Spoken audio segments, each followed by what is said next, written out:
अस्सलाम वालेकुम my YouTube family. उम्मीद है आप सब ठीक ठाक होंगे और अपने घरों में अपनी फैमिली के साथ खुश और आबाद होंगे।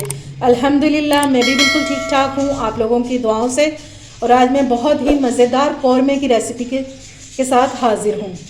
आज हम बनाएंगे बीफ कौरमा जो बहुत ही मज़ेदार बनकर तैयार होता है और वो भी बिल्कुल रेस्टोरेंट स्टाइल में। तो चलिए अपना काम शुरू करते हैं, लेकिन उससे पहले अगर आप लोगों ने अभी तक मेरे चैनल को सब्सक्राइब नहीं किया तो फ़ौरन से जाइए सब्सक्राइब करें और साथ लगे बेल आइकन को भी प्रेस किया करें ताकि मेरी आने वाली हर वीडियो आपको टाइम से मिल सके, जो कि बिल्कुल फ्री में है। तो चलें जी बिस्मिल्लाह करते हैं। तो सबसे पहले मैंने ये ले लिया गाय का गोश्त और ये है तकरीबन 3 पाव के करीब, ठीक है। किलो से कम है और आधा किलो से ज़्यादा है, 3 पाव ये गोश्त है। तो चलिए इसको पकाना शुरू करते हैं। इसकी मैंने करवा ली हैं ये इतनी इतनी बोटियाँ, ठीक है। ज़्यादा बड़ी नहीं है, बस इतनी इतनी है, ठीक है। ये देखें,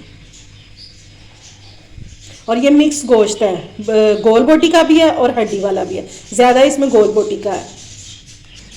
अच्छा जी, कौरमा बनाने के लिए मैंने ले लिया प्रेशर कुकर, क्योंकि हम इसको प्रेशर लगाएंगे। और तो इसमें डाल देंगे सबसे पहले हाफ कप ऑयल।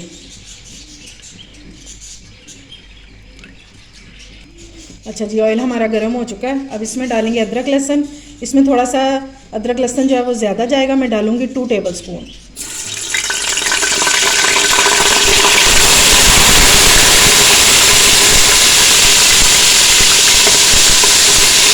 इसको थोड़ा सा भूनेंगे,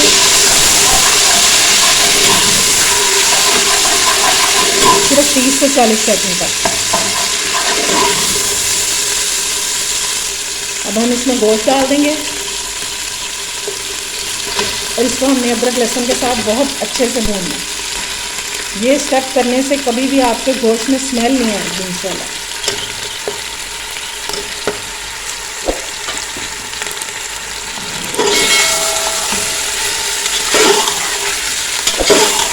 इसको इतना भूनना है कि एक तो इसका कलर चेंज हो जाए और दूसरा इसका जो खुद का पानी होता है वो भी बिल्कुल ड्राई हो जाए। अब इसमें हम कुछ मसाले ऐड करेंगे। ये 2 स्टिक्स हैं दालचीनी की, ये डाल देंगे। 2 बड़ी इलायची ये भी डाल देंगे। और ये 10 से 12 काली मिर्चें और 5 से 6 लौंग ये भी डाल देंगे। और अब इन मसालों के साथ इसको भूनेंगे ताकि मसालों का जो फ्लेवर है ना वो भी ये गोश्त में आ जाए। बुनाई पे कोई कॉम्प्रोमाइज़ नहीं करना और ये स्टेप आप लाजमी किया करें। इससे जो है ना इसका टेस्ट गोश्त का बहुत ही मज़े का हो जाता है, चाहे वो ये मटन है या बीफ है, ठीक है।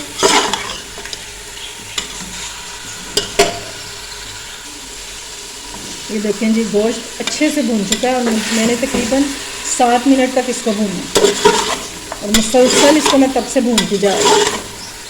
अब इसका पानी जो है वो ड्राई हो गया। अब इसमें कुछ मसाले ऐड करते हैं। सबसे पहले हम इसमें डालेंगे 2 अदद प्याज मीडियम साइज़ के, ये मैंने रफली चॉप कर लिए हैं, ये डाल देंगे। अगर आप लोगों के पास ब्राउन प्याज है तो फिर इस टाइम पे आप इसमें प्याज शामिल नहीं करेंगे, ताज़ा वाली, ठीक है। वो मैं आपको फिर बाद में बता दूंगी कि आप किस टाइम पे शामिल करेंगे। मैं क्योंकि ताज़ा प्याज इस्तेमाल कर रही हूँ तो मैंने इस टाइम पे डाल दी क्योंकि इसने भी गलना है। अब इसमें डालेंगे रेड चिली पाउडर 1.5 चम्मच।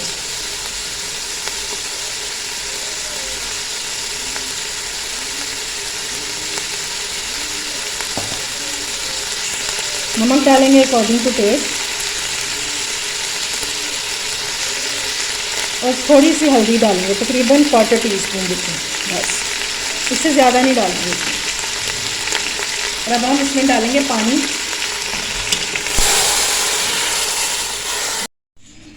इसमें मैंने 3 गिलास पानी डाल दिया, ठीक है। ये तीसरा गिलास, बस इतने में हमारा जो गोश्त है ये भी अच्छे से गल जाएगा और पानी जो है ये भी ड्राई हो जाएगा, ठीक है।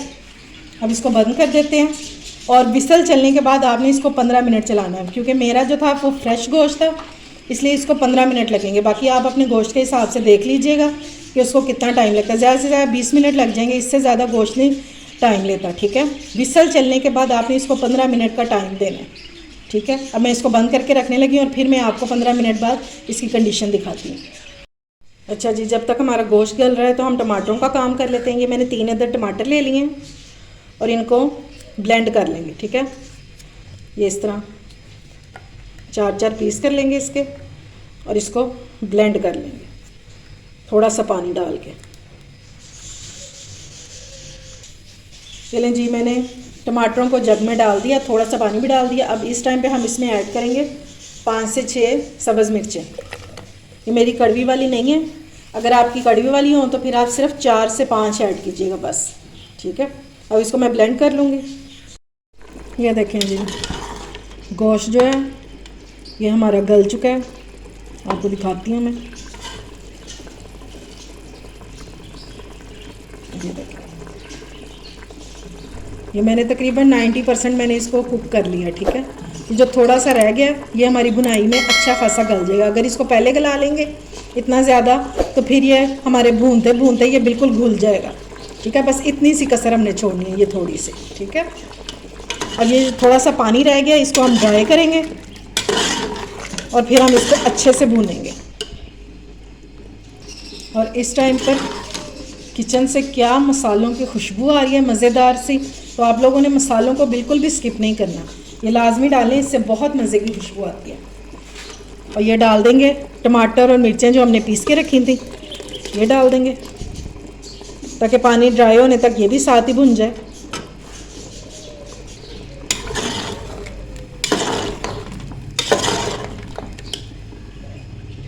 ये लें जी, पानी सारा ड्राई हो गया और गोश्त हमारा भुनने पे आ गया। ठीक है, अब इसमें हम कुछ चीज़ें ऐड करेंगे।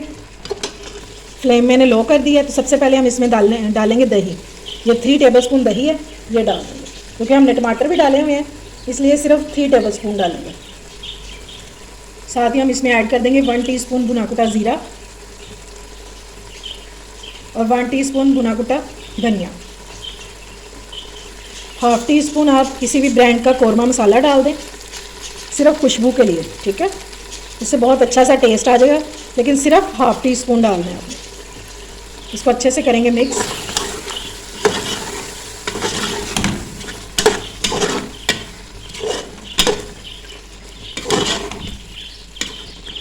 और साथ ही हम डाल देंगे 1/2 टीस्पून, इसमें डाल देंगे कसूरी मेथी। इसको हाथों पे इस तरह मसल लेंगे और ये डाल देंगे। ठीक है, और साथ ही हम इसमें डाल देंगे जायके के लिए 1 टेबलस्पून घी। कौरमे का असल जायका तो घी से ही होता है। ठीक है, तो हम सारा लेकिन घी में नहीं बनाएंगे, हम थोड़ा सा सिर्फ 1 टेबलस्पून जितना घी डाल देंगे जायके के लिए। अगर आप चाहें तो खाली ऑयल में भी बना सकते हैं और अगर चाहें तो खाली घी में भी बना सकते हैं। अब इसको हमने हल्की आंच पे ज़रा भून लेना है, क्योंकि हमने दही डाला हुआ है, तो थोड़ा सा इसको भून लेंगे और कवर नहीं करना बिल्कुल भी, क्योंकि गोश्त हमारा गला हुआ है। इसको कवर नहीं करना, बस इसको थोड़ा सा भूनना है। ये देखिए जी, गोश्त बहुत अच्छे से भुन चुका है।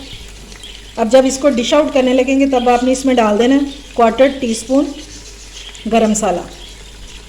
ये बिल्कुल एंड पे ही डालना है आप लोगों ने। ठीक है, इसको अच्छे से मिक्स करेंगे। अगर आप इसका थोड़ी सी इसकी ग्रेवी बनाना चाहते हैं तो इस टाइम पे आपने 1 कप इसमें पानी डाल देना है, सिर्फ थोड़ी सी ग्रेवी के लिए, ताकि नान के साथ ही ईज़िली खाया जाए। और अगर भुना हुआ खाना चाहते हैं तो फिर तो ये बिल्कुल रेडी है। अब मैं डिश आउट करके तो फिर आपको इसकी फ़ाइनल लुक दिखाती हूँ। ये देखें जी, माशाल्लाह से हमारा बीफ कौरमा रेडी हो चुका है। और ये इसकी लुक चेक करें आप, ज़बरदस्त थी। इंशाल्लाह आपको खाने में भी बहुत मज़े का लगेगा। ऊपर से इसको गार्निश कर देंगे। ये देखें, गज़बनाक सा लग रहा है। अच्छा जी, अगर आप लोगों ने ब्राउन प्याज इसमें डालना है, यानी कि ताज़ा वाला नहीं डालना, तो जिस टाइम पे मैंने दही डाला था तो उसको आपने क्रश करके डाल लें, या तो फिर दही के साथ ब्लेंड करके डाल लें। ठीक है, उस टाइम पे आपने उसको शामिल कर देना है। तो इंशाल्लाह बहुत मज़े का आपका ये कौरमा बनेगा। आप इसको अपनी दावतों पर बनाएं और 4 चांद लगा दें। उम्मीद है आपको मेरी रेसिपी पसंद आई होगी। अगर अच्छी लगे तो फ्रेंड्स एंड फैमिली में शेयर किया करें और मेरे चैनल को सब्सक्राइब भी किया करें। अपना और अपने प्यारों का ख्याल रखें, मुझे दुआओं में याद रखें। अल्लाह हाफिज़।